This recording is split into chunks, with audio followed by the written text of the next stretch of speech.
I am Ghoul Shadows, King of the Vampire Court of Brisbane, with an important announcement. The Lost Boys radio show feature investigations or activities performed by trained professionals or under the supervision of trained professionals.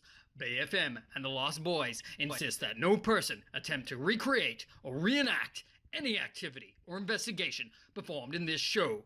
Furthermore, these people are insane. You have been warned.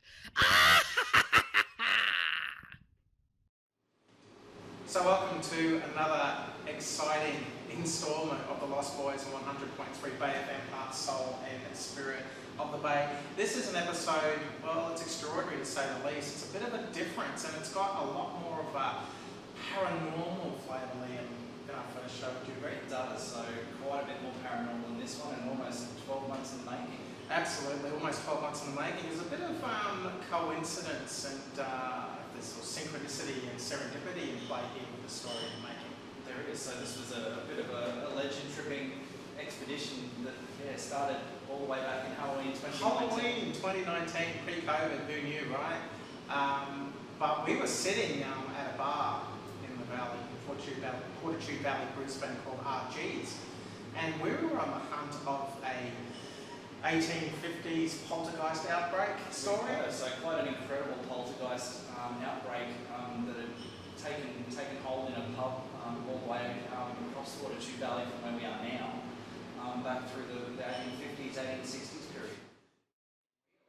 But the funny thing about this story is that we had to hightail it to do a Halloween live on Facebook, and we never actually got around to do it, did we? We didn't, so we ended up getting caught up in the legend tripping. And by the time we were done, it was almost too late for Halloween.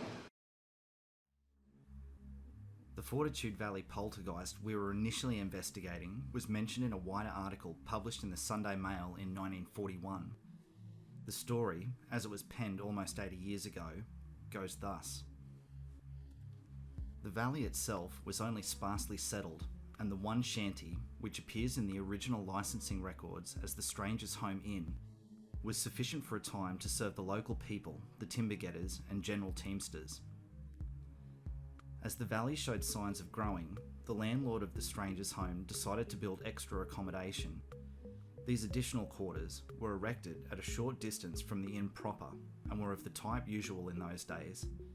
They consisted of a chain of rooms in a single-storey building facing on to an adze-hewn slab veranda, the whole structure roofed with bark. About 2 years after it was erected, according to the accounts, began the first of a series of weird happenings, which have never had published explanation, if they had explanation sufficient to settle their nature to the satisfaction of the innkeeper, his guest, and frequenters. One night, while teamsters and other early valley workers were busy with the beer and rum in the long low-ceilinged tap room, a man rushed into the bar and said that he had been struck heavily on the head by a rough wooden stool, which had suddenly bounced from the floor of his room in his new quarters. Despite the fact that he was bleeding from a cut in the head, no one took much notice of him, for he was a recent arrival from the bush who had been drinking heavily and steadily for days. They believed he had fallen and cut his head. He was induced to go back to bed. As the landlord, who had accompanied him, turned to leave the rough room, there came a rending sound, and a joist fell from the roof, striking him so heavily that it broke his arm. When a man in an adjoining room half an hour later was flung heavily from his bed, a crisis developed. No one would remain in these quarters, and the tap room emptied its human contents to stand gazed awestruck at the long building beneath a full moon on a mellow night. No one would consent to sleep in the building for a full week, rolling themselves in their blankets on the floor and verandas of the inn proper. Then, says the quaint old report of those happenings, one citizen, equipped with more fortitude than his fellows, essayed the feat of laying the ghost. He undertook for a bet to spend the night in the room in which the landlord himself had been struck. About 11 o'clock he settled down quite peaceably, but in a quarter of an hour there came a frightful noise of banging and rattling, and the courageous one came fleeing forth in his nightshirt with the bed gambolling after him and shingles falling from the roof about him. As there was not even a breeze, the whole business was regarded as too perplexing for comprehension. That was the end of the annex to the inn. It was not afterwards occupied. A reference to it about 6 months later in the Moreton Bay Courier says that the building was apparently free of the ghost-like visitations, but that nevertheless the landlord had decided to pull it down. Whether he did so is not known, but the advance of the valley would, in any case, have disposed of it. But cutting to the chase, a gentleman approached us at the bar. He actually burst out of the kitchen, didn't he? He did. He was quite keen to quite tell the story. theatric with the story. So he's burst out of the kitchen and he's essentially said to us, guys, are you the ghost hunters? And we looked at each other and went, no, that describes who I am and what I do. But yeah, we're here to chase down some historical stuff that's happened strange in the area. Well, he said you have to go to Wickham. You just have to get your backsides down to Wickham because they see all sorts of things down there. Liam and I just looked at each other and said, oh mate, what do? Do we go on with the Facebook Live as planned with Halloween? It's not like another shot of Halloween that year. You gotta wait another 12 months. That's it, it's the whole 12 months. But we looked at each other and went, screw this, and we abandoned it and we basically hightailed it down here, didn't we? We did, so made beeline for the Wickham and came inside and found a staff member sitting here who was very kind enough to start telling us some stories. Well, she told us all sorts of stuff. She told us about a witch's room on the third floor where animals go to die, apparently. And she also told us about the existence, potentially, of this apparition on the second floor. So it's come from a pretty credible source. So, and again, as we go through the episode this evening, you'll see there's a fair bit of correlation with regards to what's actually being experienced in a paranormal sense on site here, especially on this floor that we're on at the moment, and with regards to a female type, if you're going to call it a type, figure or spectre in the area. It is, so yeah, quite a weird female we've experienced or at least caught reflections of. We are privileged, actually very blessed to be at the Wickham Hotel, downtown Fortitude Valley, and we're just doing a bit of a walkthrough of this fantastic space. And if you just swing around and have a look at this LGBTIQ freedom and passion themed artwork, it's just amazing. And some of the features of this old building, just the plasterwork, Liam. So pressed ceilings and some incredible sort of light fittings, but this beautiful old stairwell, sort of big balustrades that runs up from the ground floor to the first floor. Quite remarkable. Got ourselves a picture, a very early picture in fact, of Her Majesty as we round the staircase. It's just amazing staircase. I might even shoot back down, have a quick look. So what we have, folks, is we have a lot of story around apparitions on the first, well, this is the second floor, would you count it, what we're coming up to? This would be the second floor you would count it as. So second and third floor especially, which is pretty much out of bounds. Look at the beautiful chandeliers here.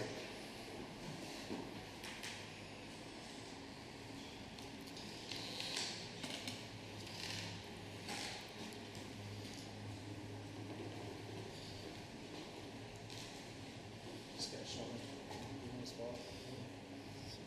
Round up.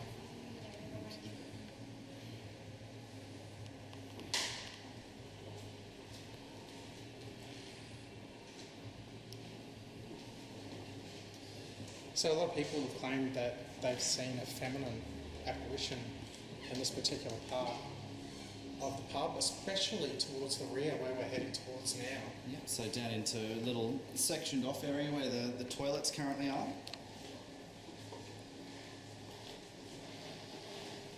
So what people are saying is that when they go into the female toilets here, there is a full length mirror on the right, and as they go through, they catch a glimpse of someone else looking over their shoulders. So, in what is a floor to ceiling mirror, so 7 foot tall mirror as you come out of the female toilets. And it was pretty strange, Liam, as well, mate, wasn't it, at the end of the interview where we just heard what was sounding like something rattling across the floor. So yeah, From this something area. definitely creaking in the floorboards or rattling or rolling across them. So almost on cue, it was incredible. And again, just what a majestic, beautiful old place with so much history and a bit of mystery, as it turns out. Mr. Stuart Black has indicated to us that there is perhaps a little bit more to this story, and I'm guessing that we're going to be back at some stage. So on the notorious stairwell that runs from the second to the third floor, the top floor, but there's some indication that there may be a little bit more to the story as to the history of the third floor of this beautiful hotel. So just to give you a little bit of a visual, guys, so this is what we talked about in the radio broadcast, or where you start to feel a little bit giddy, right about here in this space.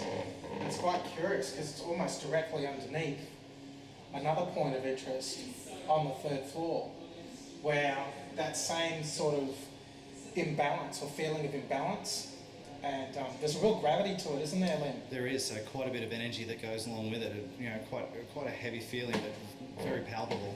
But it's not a negative one, is it, Liam? No, so again, you know, you sort of Which is weird.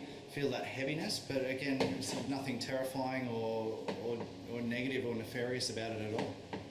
Yeah, so this staircase winds up around to the third floor where there is a couple of rooms.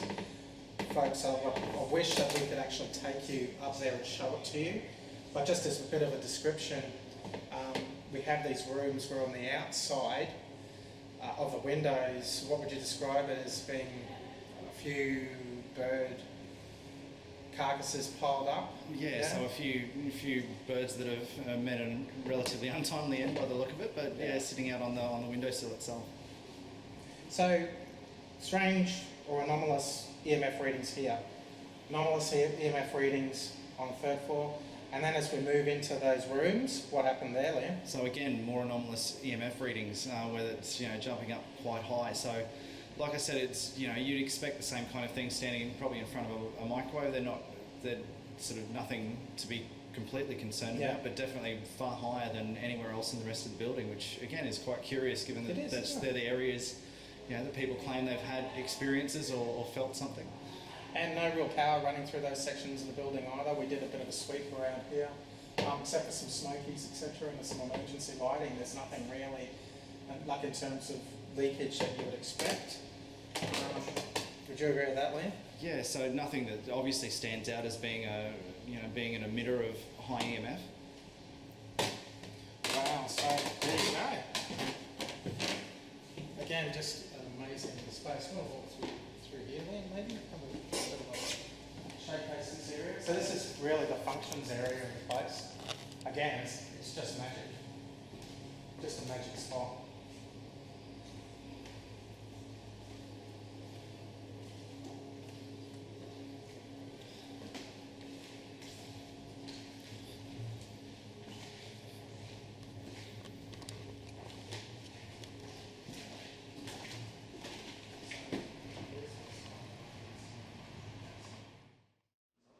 But wait, Liam, there's more listeners and viewers, I should say now. There's that story about the Wickham having dungeons underneath it, and this gentleman actually made a point of saying, you need to go to Wickham. There are trapdoors there that take you down to these hidden dungeons, and you've got to check it out. At this point, Liam just looked at me and was like, yeah, right, bullshit, mate. As we've heard some porkies in our time, and it just didn't seem real. But, this gentleman was really passionate about what he was telling us about the existence potentially of dungeons through a trapdoor underneath the Wickham, and that there are tunnels that lead to other pubs. The Wickham Hotel was constructed by the firm Cusack and O'Keefe for publican Timothy O'Shea. Stretched across a number of smaller blocks that had been amalgamated in 1881, architect Richard Gailey was responsible for its imposing design looking out over Wickham Street. We know the hotel's design incorporated a basement beneath, with tenders being advertised by J.A.M. O'Keefe in the Telegraph in August 1884, seeking expressions of interest for the initial excavation work at the site. By July 1885, construction was nearing completion, with the hotel being listed in the Queenslander as a city improvement. Boasting 50 rooms, 18 of which were for accommodation, the listing also clearly mentions the basement below the hotel itself. For a number of years now, rumours have persisted regarding secret tunnels leading from the Wickham's basement and spidering out across Fortitude Valley. Some speculate they date from the Prohibition era, while others believe they're many decades older than that. Either way, to date, no one has been able or willing to either confirm or deny what structures lie beneath the dance floor of the Wickham. Until now.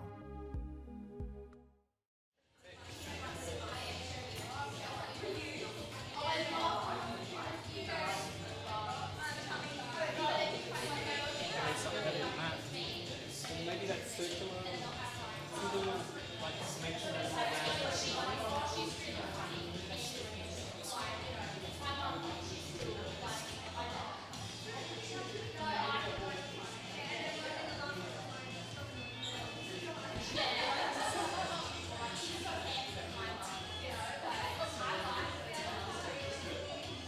Hey, have you got anything bigger? Size is everything here. And this?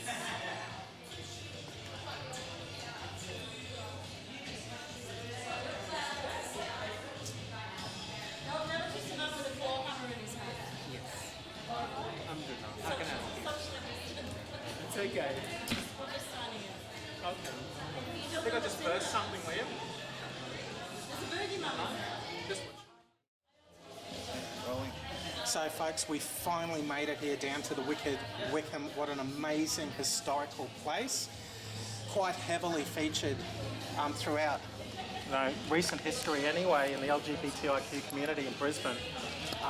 Just an iconic landmark, but for the first time, guys, we're actually going subterranean beneath the dance floors of the Wickham. And quite incredible to see. Yeah, just the very opening itself, so I can't wait to see what else is down there. How hard was it getting that thing up? Yeah. Pardon the pun. Oh, yeah, a lot harder than I would have thought. Oh, stop it, Liam, stop it. So guys, what an adventure about to go on. So what's your first impressions before we actually go underground? So having a little bit of a look, and we'll flip it around again. Some quite incredible rough-hewn Brisbane porphyry, all the way down to what looks like a dirt floor, and this incredible old steel ladder that goes down, so it's going to be quite the adventure. It's pretty sturdy, perhaps.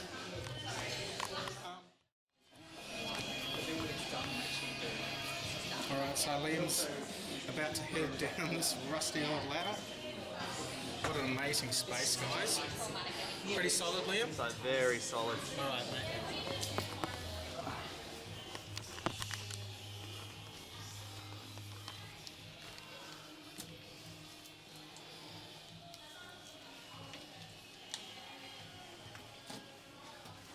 Well, it was lovely meeting you. Yeah, nice, guys. Do you want me to link? I've emailed you my will. If that does close behind you, it's not us, okay? Sure. Sure.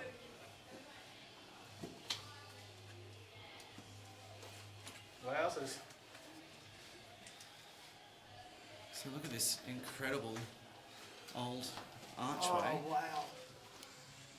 that goes right the way through. So there is still quite a bit of brickwork. Hang on one sec.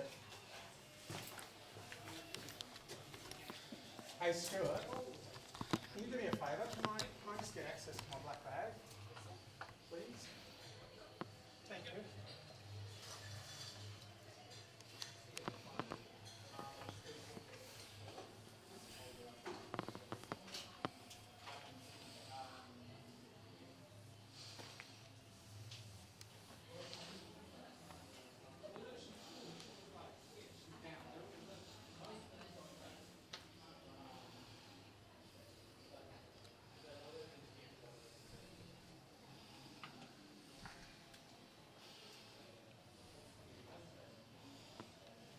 Thank you.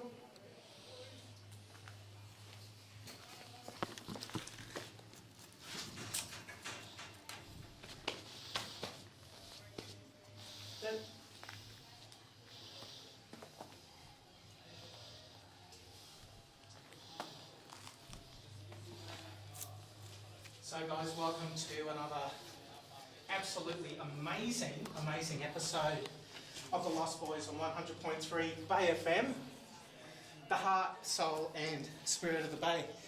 Mr. Baker, Mr. Liam Baker, how are you today, sir? I am absolutely fantastic right now. So we're in an incredible space here underneath the floor, in the subfloor. And big shout out to the venue manager, Mr. Stuart Black, for giving us permission to come down here and actually explore for, I think, is what, the first time ever, publicly anyway, Liam. Yeah, so very scant little has ever been written or divulged about this space underneath the floor here. So everyone knows the Wickham, right? If you've got a heartbeat and a pulse in Brisbane, we all know what the Wickham is all about. But how many of you guys know what's deep underneath the dance floors and all the sparkle and the glitz and the glamour and the frivolity? Well, you're in for a treat because we're about to show you. So we've just descended down a rickety old metal ladder and we find ourselves in a pretty restricted space, yeah, in part. So lots of piping and sort of concrete form that's gone in here that's holding the floor up, but quite an amazing sort of section of walls as well. It's all rough-hewn Brisbane porphyry. There's sections in here that are all original 1880s bricks as well in between the rough-hewn porphyry.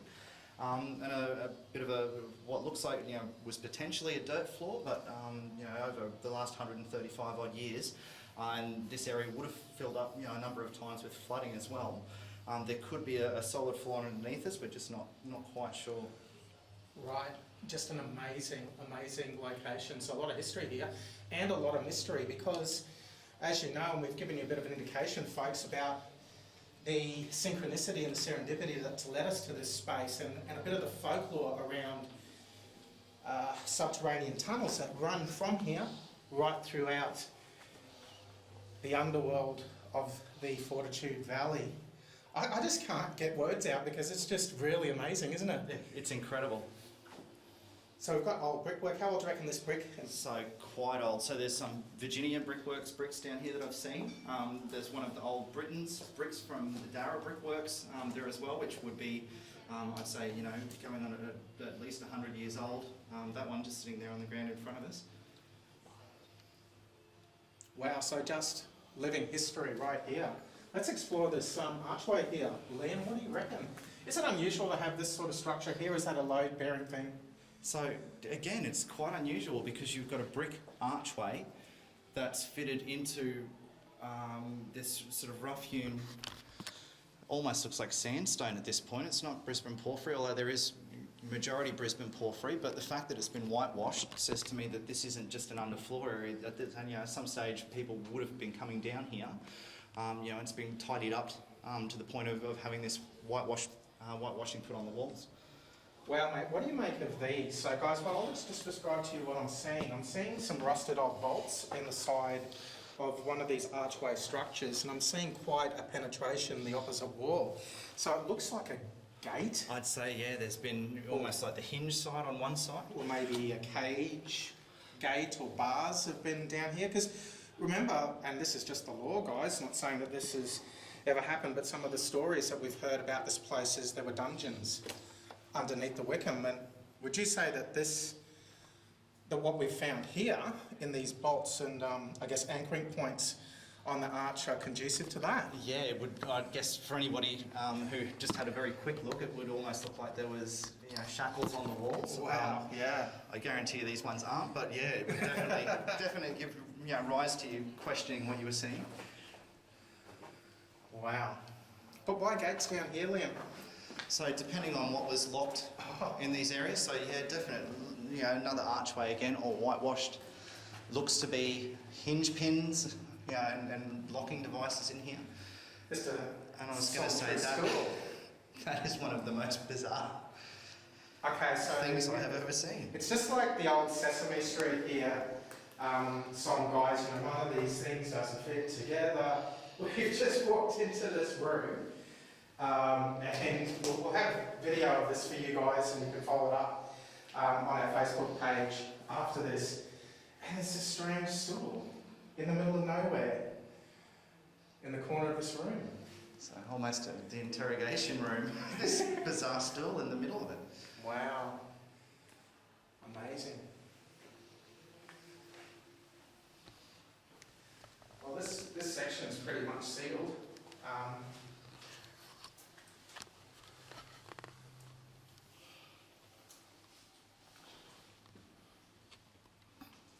Yeah, again, Liam, just very strange penetrations on the side of the wall here. Like anchor bolts, perhaps.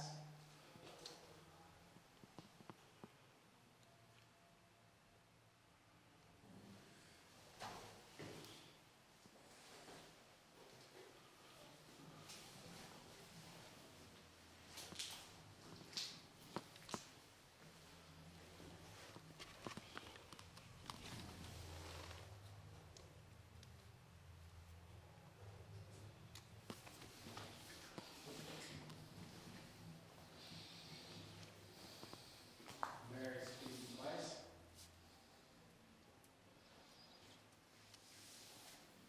Definitely a lot of evidence with the silting of floodwater remnants. Liam, would you agree?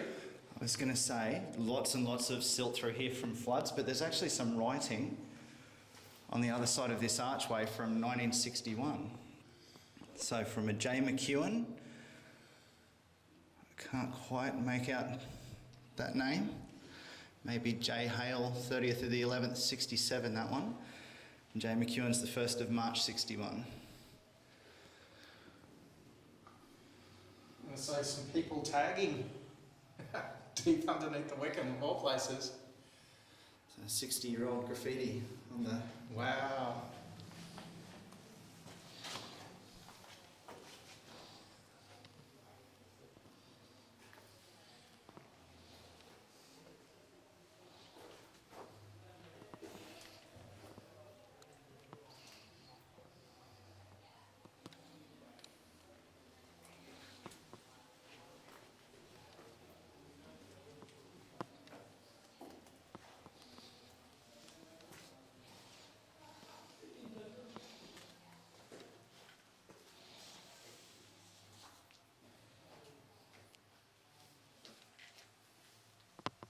Wow, there's some old plumbing down here, Liam. So yeah, lots of rusted old plumbing on the floors and sort of cutting in between the walls. I guess when you're down in these sorts of places, guys, we're looking for any sort of etchings or scratchings or any evidence that people have been down here and using it for a specific purpose.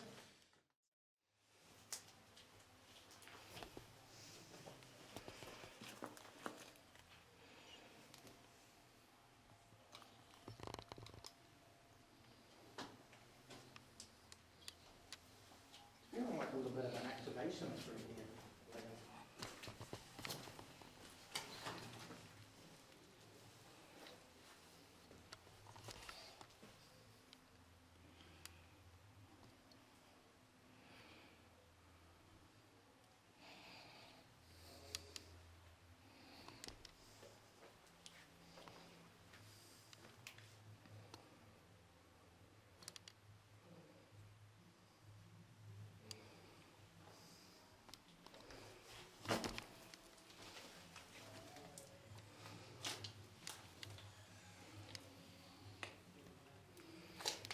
There's definitely no signs of Oh, there being a tunnel.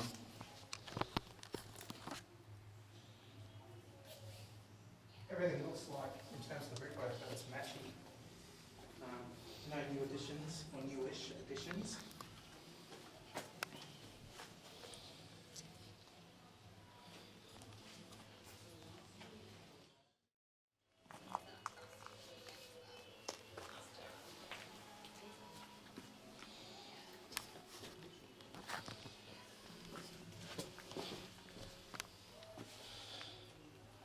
We're running out of space pretty quickly there, eh? Yeah, so it cuts right up into underneath where the main bar is, and it's literally only crawl space Yeah. from here on.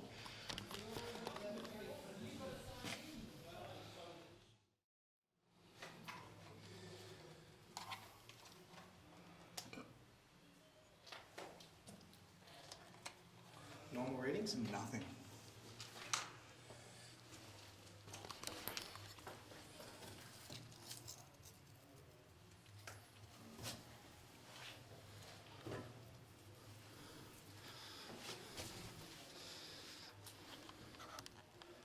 It's quite warm down here, actually. But again, all of the mortar work that's been done on these archways and even back on the Brisbane porphyry is what they call double pointed brickwork. So they'll mortar them all together, and then as part of the whitewashing, they'll put this additional pointing in over the mortar joints. So at some stage this section here has definitely had people, it's been a semi-regular thoroughfare through this section.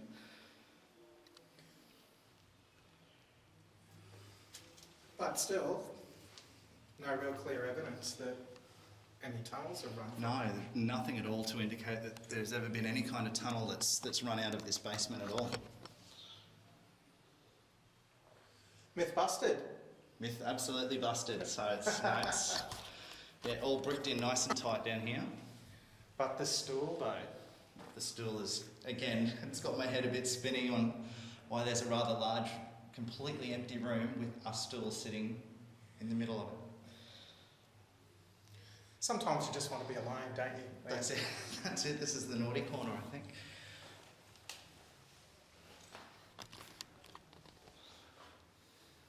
All right. It is pretty steamy down here, isn't it?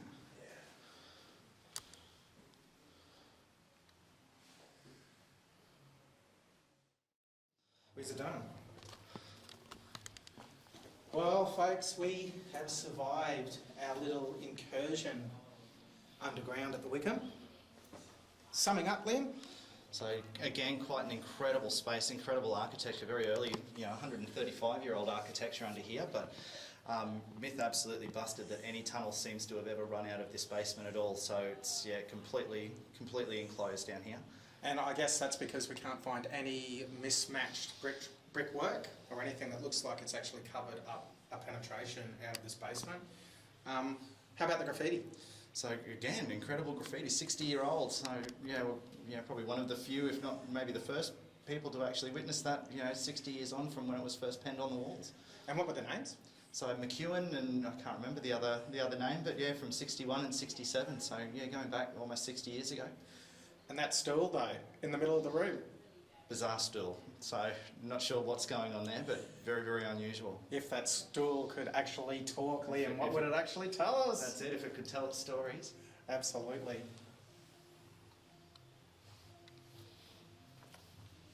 And also, let's not forget what's hanging off the wall, or what's actually embedded in the wall, the anchor points. Liam, and the penetrations as well. What do you reckon? That's more likely.